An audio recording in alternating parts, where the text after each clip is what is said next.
আমি বলছি তুই এই যে আটা মাখছিস, মেখে বেলছিস, তারপর ভাজছিস, তারপর সেঁকছিস, এত করার কি দরকার? আটাটা গুলে নিলেই দুধে হয়ে যায়। আচ্ছা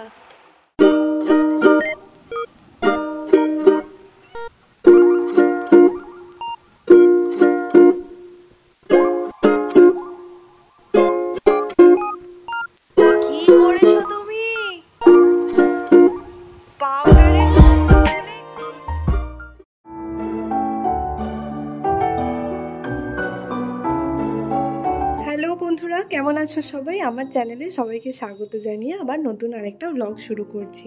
আশা করছি সবাই ভীষণই ভালো আছো, আর আমরাও খুব ভালো আছি। কিন্তু আমাদের সোনা পাপা একটু ভালো নেই। মানে হয় না, বর্ষাকালটা আসলেই বাচ্চাদের একটু সর্দি কাশিটা বেশি করে, আর সোনা পাপারও তাই অনেকদিন ধরেই সর্দি কাশি হয়েছে, ওষুধও খাচ্ছে কিন্তু কিছুতেই কমছে না। তো আজকে আবার ওকে একটুখানি ডাক্তারখানা নিয়ে আসতে হলো।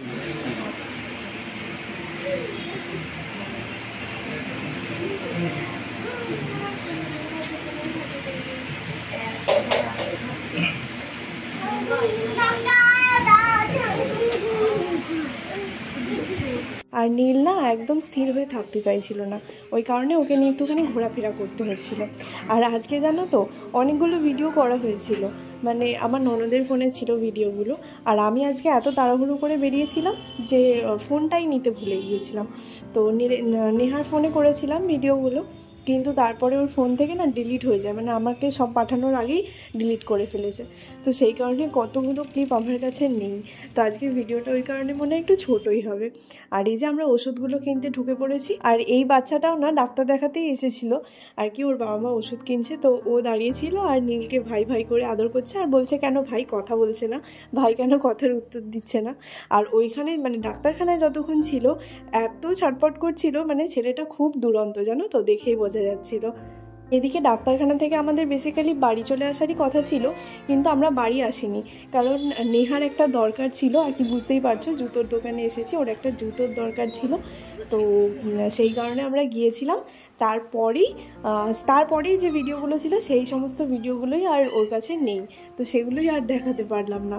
আসলে হয়েছিল কি, আমরা যে জুতোর দোকানটায় গিয়েছিলাম সেখান থেকে যদি আমাদেরকে বাড়ি আসতে হতো তাহলে বেশি রাস্তা আসতে হতো, আর আমার বাড়িটা মানে আমার বাপের বাড়ি ওই জুতোর দোকানটা থেকে কাছে ছিল।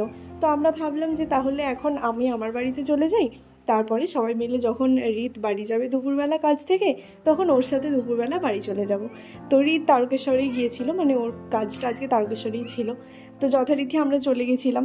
তারপরে আবার তার মাঝে একটা ব্যাপার হয়েছিল, নেহা জুতোর জন্য যতটা টাকা এনেছিল সেই টাকাটা কম পড়ে গেছিলো। তো জুতোর দোকানে আমরা আবার কিছুটা টাকা জমা দিয়ে একটা জুতো নিয়ে, মানে সেই জুতোটা রেখে পরে বলেছিলাম বাকি টাকাটা দিয়ে জুতোটা নিয়ে যাব। আর এদিকে টোটোয় করে যাব বলে কিছুটা টাকা নিজেদের কাছে বাঁচিয়ে রেখেছিলাম, কিন্তু সারা রাস্তাটা টোটো পেলাম না। পুরো রাস্তা হেঁটে হেঁটে বাপের বাড়ি থেকে, মানে জুতোর দোকান থেকে বাপের বাড়ি অবধি যেতে হলো। আর এই সময় টোটো না পাওয়ার আরও একটা কারণ হচ্ছে, এই শ্রাবণ মাসের এই সময়টা না জলযাত্রীদের মানে প্যাসেঞ্জারটাই একটু বেশি থাকে। তো যার কারণে টোটোওয়ালারা লোকাল প্যাসেঞ্জার মানে ওই একজন দুজনের জন্য প্যাসেঞ্জার ঠিক তুলতে চায় না। আর আমাদের পাশ দিয়েও ওইভাবে যতগুলো টোটো গেল সব জলযাত্রীতে একদম মানে ভর্তি টোটোগুলো। তো আমাদেরকে ওই কারণে নিল না, আর ভিতর দিকে তো যাবেই না, যেহেতু আমার বাড়িটা একটুখানি ভিতর দিকে, তো ওই দিকে তো যাবেই না। তো সেই কারণে আমাদেরকে হেঁটে হেঁটেই যেতে হলো। তো এই সব ব্যাপার হয়েছিল সেই দিন। তো যাই হোক, তারপরে বাড়ি আসলাম, দুপুরবেলা রিতের সাথেই বাড়ি এলাম। আবার সন্ধেবেলা ওই যে দেখালাম, রিত হচ্ছে যে ফুচকা এনেছিল, তো ফুচকা টুচকা খেয়ে এখানে আমি চলে এসেছি নীলের জন্য রুটি করতে। আজকাল রাত্রিবেলা নীলকে আর রোজ সেরেলাক খাওয়াই না, ওকে আমি এখন দুধ রুটিটা একটু খাওয়াই, মানে ওর খাওয়ার রুটিনটাও একটু চেঞ্জ করেছি। আবার নতুন একটা কোনো ভিডিওতে আমি তোমাদের সাথে শেয়ার করব। তো এখন রাত্রিবেলা ওকে রুটি খাওয়াবো বলে রুটিটা করছি, আর ওদিকে দুধ জাল দিতে বসিয়ে দিয়েছি। আর ওইদিকে দুধটাকে দেখে মনে হচ্ছে যেন একেবারে কানায় কানায় ভর্তি, কিন্তু ওটা আসলে সেরকম না, দুধটা একবার উদলে গিয়েছিল সেই কারণে ওপর দিকটা উঠে আছে। আসলে কিন্তু তলায় দুধটা ফুটছে, এক্ষুনি আমি একবার ফু দিয়ে দেবো, তো ওই যে দেখলে নেমে গেল। দুধটা আসলে অতটা নয়। কিন্তু আমার বাপের বাড়িতে রুটি খাওয়ার অতটা চল ছিল না, মানে আমাদের কেউই রুটি খেতে অতটা পছন্দ করতো না। এমনিতে বাবা থাকলে হয়তো বাবা রুটি খেত, কিন্তু যেহেতু বাবাও বাইরে থাকে তো সেই কারণে বাবার জন্য রুটি করার মায়ের কোনো ব্যাপার ছিল না।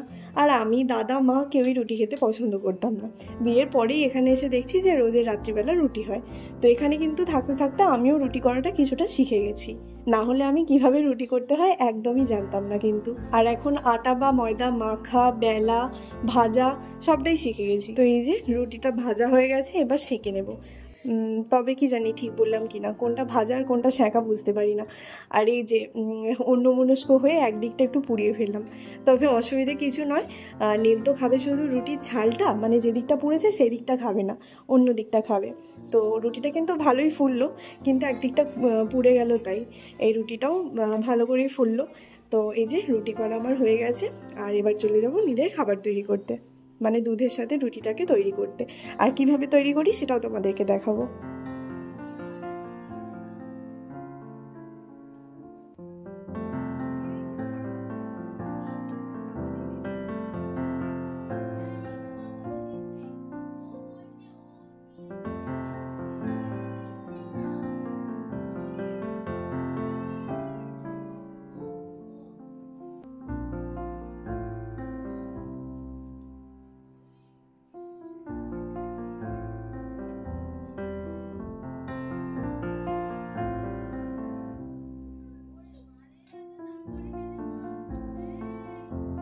তো এই যে রুটির ছালগুলোকে ছিঁড়ে নিয়ে তারপরে গরম দুধের মধ্যে কিছুক্ষণ ভিজিয়ে রেখে দিয়েছিলাম।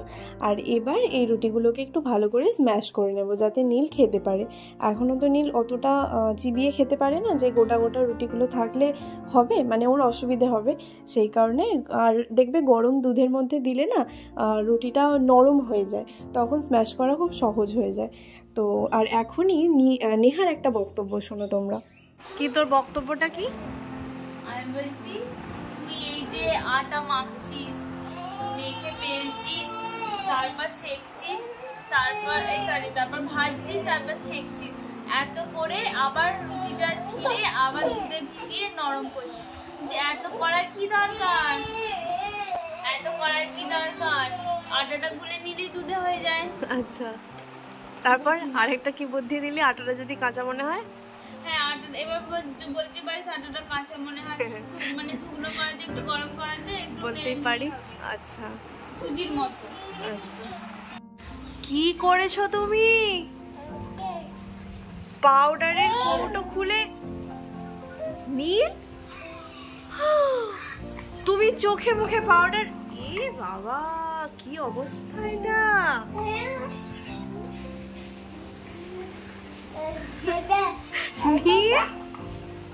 তুমি এটা কি করেছো? দেখি দেখি মুখটা দেখি, চোখটা দেখি। তো তখন কিন্তু সোনা বাবার ঘুম পেয়ে গিয়েছিল, ওই কারণে খাইয়ে দিয়ে ঘুম পাড়িয়ে দিয়েছিলাম।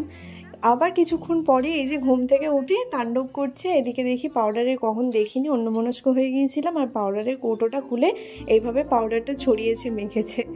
তো যাই হোক, চলো নীল এখন খেলা করুক, আর রাতও হয়েছে অনেকটাই।